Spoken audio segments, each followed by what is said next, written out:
Main ఇది related to entry permit అండి. మీరు క్లారిటీగా అర్థం చేసుకోండి. ఎంట్రీ పర్మిట్ ఎక్కడ దీని హార్ట్ ఏంటంటే ఎంట్రీ పర్మిట్ అనమాట.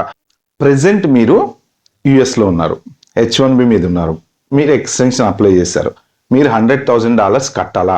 అవసరం లేదు. ఓకే, సో కడితే అసలు ఎవరు కట్టాలి? Companies is responsible to pay. ఇప్పుడు వైట్ హౌస్లో వాళ్ళు చెప్పింది కూడా ఏంటంటే క్లారిటీగా, ఏ కంపెనీ అయినా సరే ఫారెన్ వర్కర్స్ని హైర్ చేసుకుంటే వాళ్ళు 100,000 డిపాజిట్ అంటే ఫీగా కట్టాలా, డిపాజిట్గా కట్టాలా, వాట్ ఎవర్ ఇట్ ఈస్ కట్టాలన్నమాట. ఎప్పటి నుంచి ఇది అప్లికబుల్ అవుతుంది అంటే 21st midnight 12 o'clock నుంచి స్టార్ట్ అవుతుంది. ఒకవేళ ఈలోపు ఎవరైనా యుఎస్ రావాలనుకున్న వాళ్ళు ఇమ్మీడియట్గా వచ్చేసేయండి. అసలు ఇది ఎవరికి అప్లికబుల్ అంటే యాజ్ ఆఫ్ నౌ ఆ ప్రొక్లమేషన్ ప్రకారము అమెరికాలో ఎంటర్ అయ్యేటువంటి వాళ్ళకి మాత్రమే ఇది అప్లికబుల్.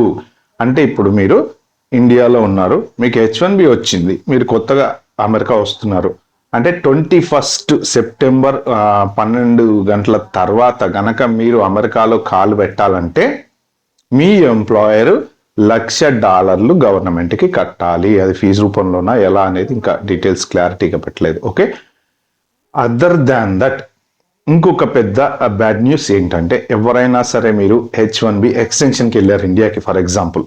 ఓకే, మీరు గనక సెప్టెంబర్ 21st 12 o'clock లోపు గనక యుఎస్లో కాల్ పెట్టకపోతే మీరు కూడా $100,000 కట్టాకే యుఎస్ రావాలి. అంటే మెయిన్ క్యాచ్ ఏంటంటే ఇక్కడ లోకల్లో ఉన్న వాళ్ళకి ఎఫెక్ట్ కాదు, కానీ ఇండియా నుంచి ఎవరెవరైతే వస్తారో వాళ్ళకి ఎఫెక్ట్ అవుతుంది అనమాట.